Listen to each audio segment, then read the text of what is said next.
Howdy, guys. How you doing? Welcome to A Nerd, a Geek, and a Guy, where we talk about stuff you hopefully care about. This is the Nerd, Geek, and Guy. And Not necessarily in that order. Not necessarily in that order. But I'm definitely the guy, because I got the skinny pants on. And the flip-flops. And we're going to talk about console gaming versus PC gaming. I hate PC gaming. I just don't like it for some reason. I don't like pressing the keyboard. I like video games. It's the controller, specifically the input? Yeah. Okay. You realize they sell a controller for your PC. Yeah. No way. No, I'm just kidding. I knew that. I just never bought one. Walk over there and slap you. I just never bought one. Yeah, they're usually less than $20. Actually, if you've got an Xbox, usually your Xbox controller will plug right into your PC. But you need the right connector. You guys are blowing my mind right now. USB-based. Well, yeah, but you still need the USB port. Well, they come. Well, with let's wrap it. Well, Why do you wireless. guys like PC better than console? I've always liked console. he Genesis, seems to be PlayStation. I'm trying not to lump. Oh, I thought you. Oh, but you enjoy console. I do like consoles more, but that Why? doesn't mean that I prefer consoles on every game. There are certain games I prefer PC on. But let's say in general. in general, I'm a console Why? person. In all honesty, it comes down to multiplayer for me because when you're playing on PC, more often than not, the games that are developed are involved with a live multiplayer component. And for me, I'm the kind of person where once I get home and turn on my console, I don't want to be bothered by anything. I just want to absorb myself into my game. And like I say, PC has more of an inclination for multiplayer. Now that's changing with consoles nowadays, but that's because I think consoles are slowly going out of usefulness because PCs, tablets, and all that type of gaming is slowly replacing consoles. Like iPad. I see Exactly. people buying iPad games more than buying like a PS4. And the reason why I bought my PS3 was so I could play PS1 games. That's the whole reason I bought my PS3. Compatible? Yeah. I wanted to get one. I got one of that just for that reason because I have all these PS1 games that won't play on PS1 or PS2. Yeah, like snowboard. Exactly. Cool Boarders 2. No, not that. Again, But that game was my jam. but no, I'm talking more like I have the old Final Fantasies. I've got 7, I've got 6, I've got 5, I've got 4.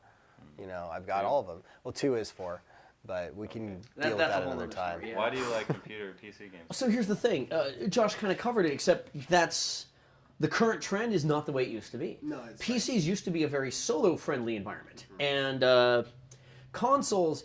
I used to love consoles for a particular effect. The 2-person co-op game. You know, the 2-person and the 4-person couch co-op. Like Teenage Mutant Ninja Turtles in time? Golden Axe. I actually had a ton of fun with all the Marvel Alliance games. Yeah.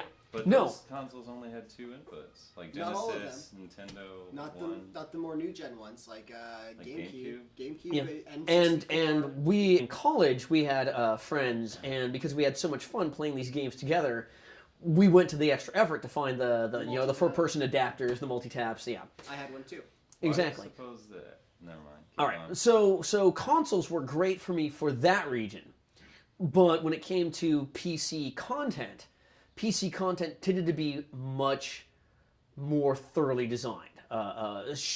Pure mechanics were that you could do more with a PC game than you could with a console. A console's memory and video limitations were staggering if you had the more powerful computers. No, that's what it comes down to. Now, hold on, that's only the beginning of the equation now. I would say the fact if you can't afford a big computer in order to play these games, your point is moot. But a PS4 is like $500, $600 now, right? Yeah, but I'll put it this way: I just bought $400. How much is a computer? Oh, If a you decent build it. computer's going to be... I just bought one. So I literally just bought this tower that's a pretty good computer. It's not great, but it's pretty good for $700. $700.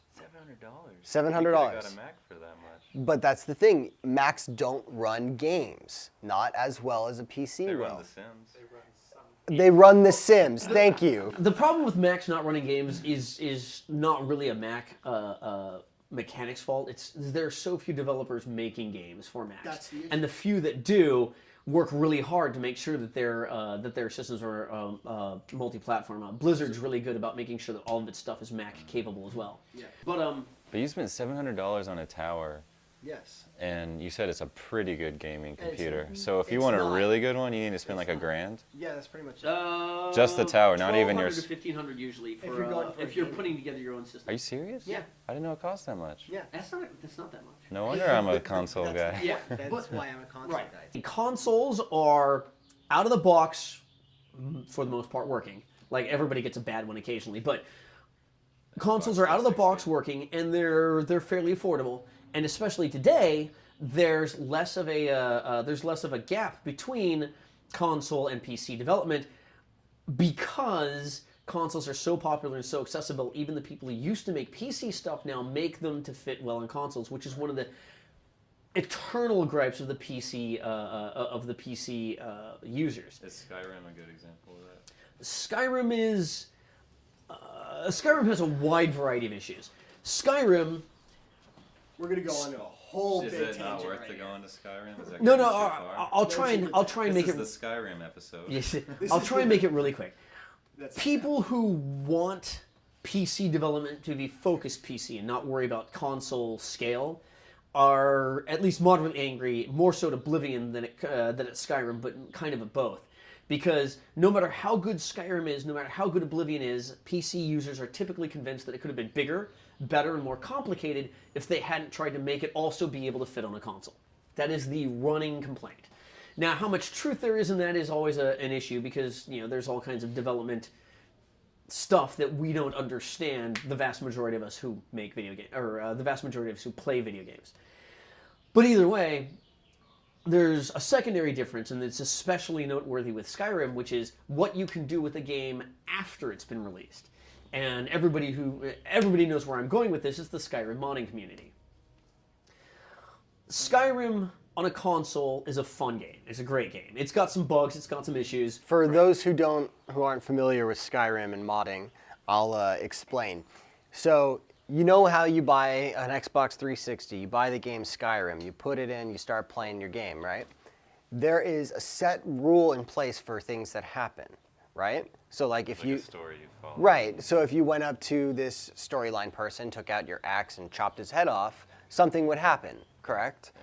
Well, what if you could change that rule so that when you chop his head off, he explodes, or whatever you want him to do?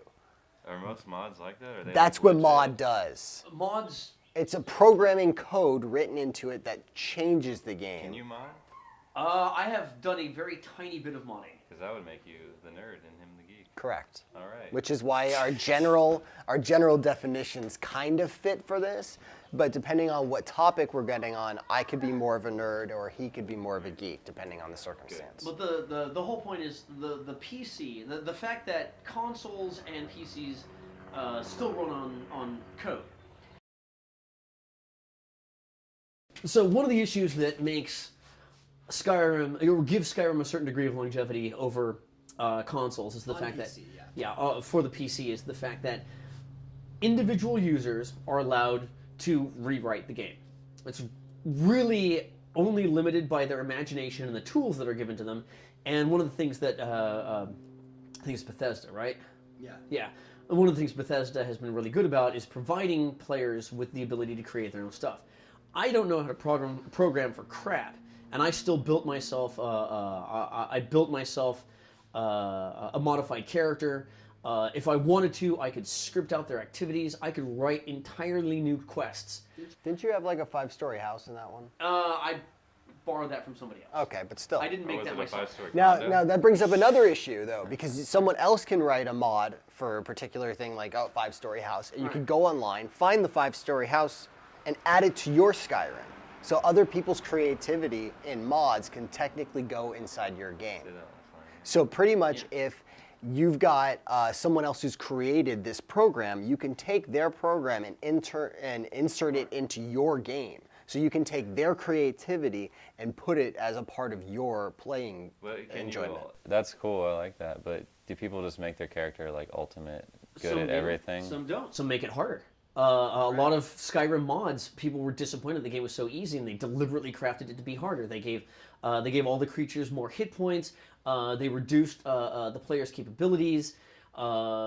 It's astonishing. There's a group of guys that are rewriting previous versions of Elder Scrolls games using the Skyrim engine that is available to them, and they're doing it all for free because they love it, because they like the fact that they can modify the game, and because the developer provided them the tools and isn't charging for it. There was a brief attempt to actually start making them profitable. That Steam had a very brief period where it was saying we could sell mods, and they turned it off almost immediately because there was just too many issues.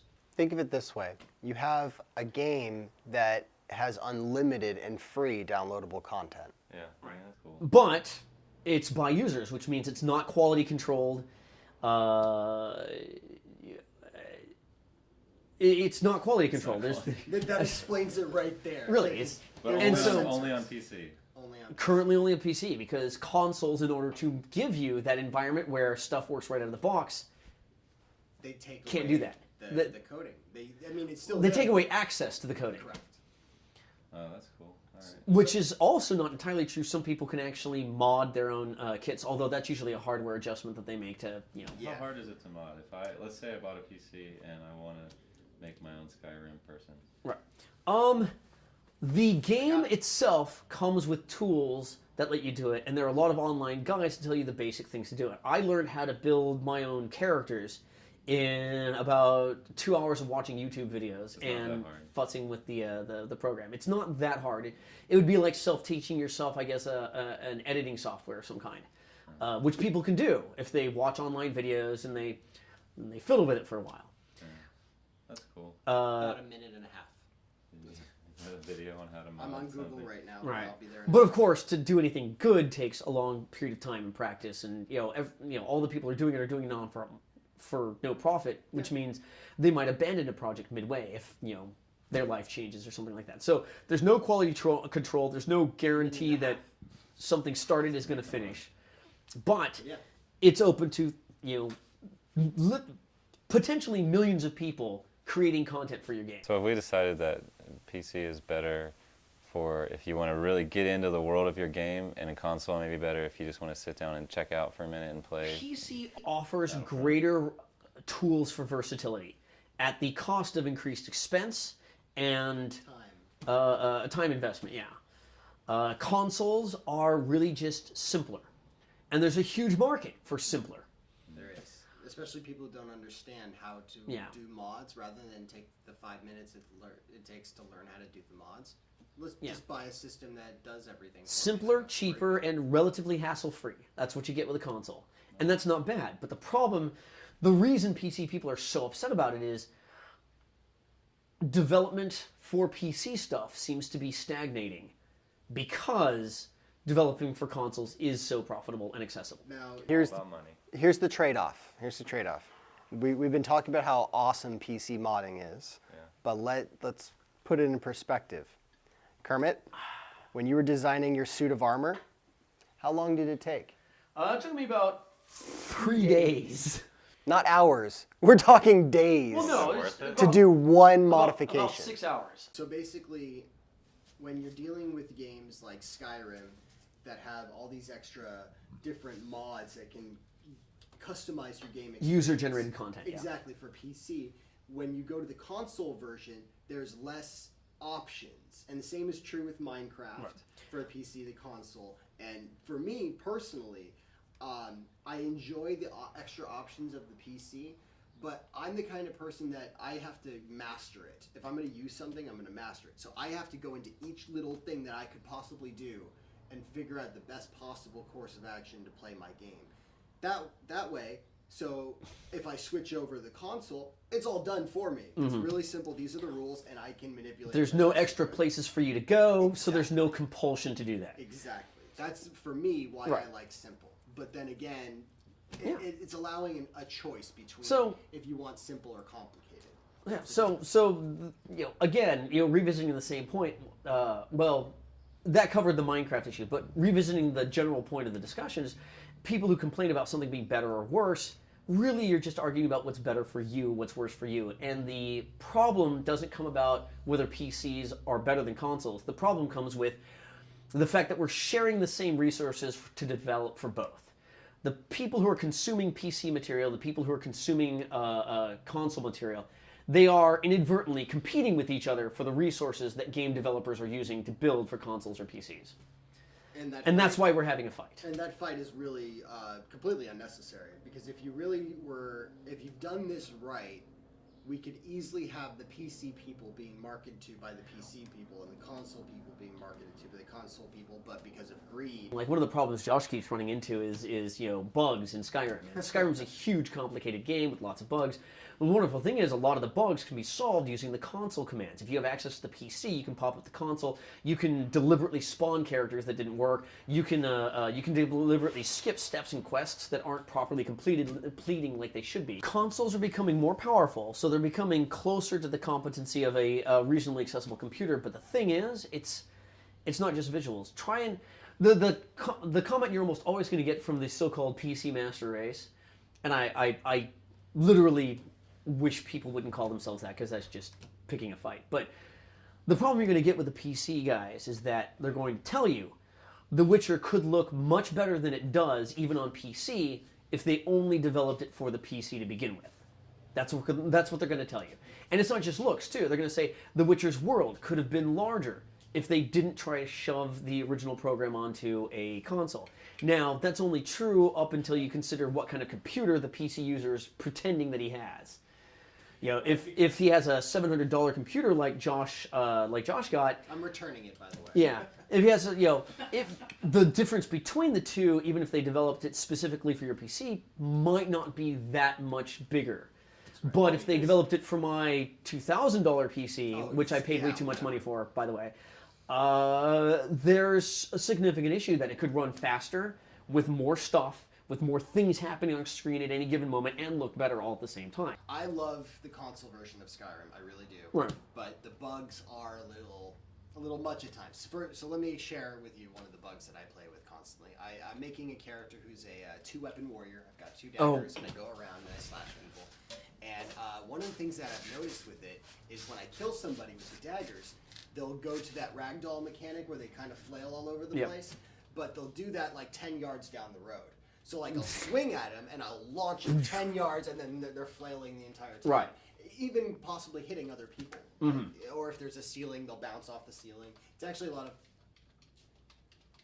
Oh. Keep going. We don't It's really actually need a to lot anyway. of fun, and it's kind of interesting. But then at times you'll run into other bugs. Like, for example, you get to the claw door, the emerald claw door, and you try to put that in, and it's now all of a sudden not even trying to unlock, and you set off the traps and you kill yourself on accident. You guys play this game? Shut up. This game is So really fun. it's one of those things. It'd be better on a PC.